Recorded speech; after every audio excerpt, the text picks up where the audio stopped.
I'm here in Joplin, Missouri, in Mercy Park, standing in front of a statue of St. John.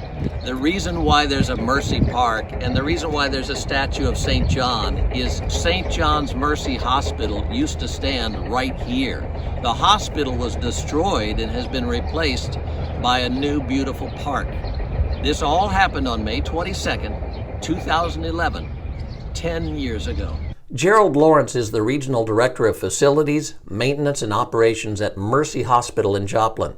He was at home north of town when the tornado destroyed the hospital. When he arrived on scene, he couldn't believe what he saw. The hospital was just in rubble and cars all piled up against the hospital and stacked them up against it. He saw doctors, nurses, and other hospital staff immediately leap into action. And you train for disasters. You don't train for the hospital is total destroyed. What do you do now? You knew that this isn't going to get put back together. It was just a real surreal feeling, especially I'd worked here since I was 18.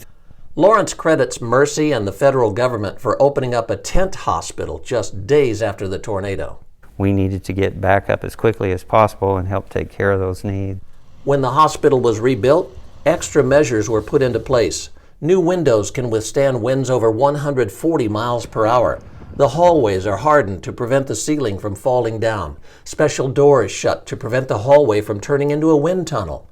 The hospital moved the generators away from the building, connected through a tunnel.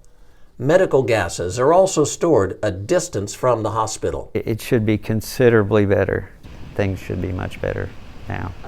Lawrence says tornado drills take place every month during the tornado season. Storm watches and warnings bring a new sense of urgency. There's something about dark and warnings all going off, and it's a little scarier.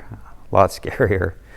But yeah, those people still have a sense of urgency about it all. He says this could happen to anyone and stresses the importance of being weather ready. Everyone should stay prepared and listen. This new building on the south side of Joplin is probably one of the most tornado ready buildings in America.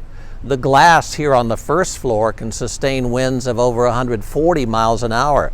The glass from the second floor upwards can sustain winds of more than 200 miles an hour. The building is rock solid from the foundation upward. And that's the lessons that we learn from tornadoes like Joplin. What went right, what went wrong, and how can we improve to become a more weather-ready nation?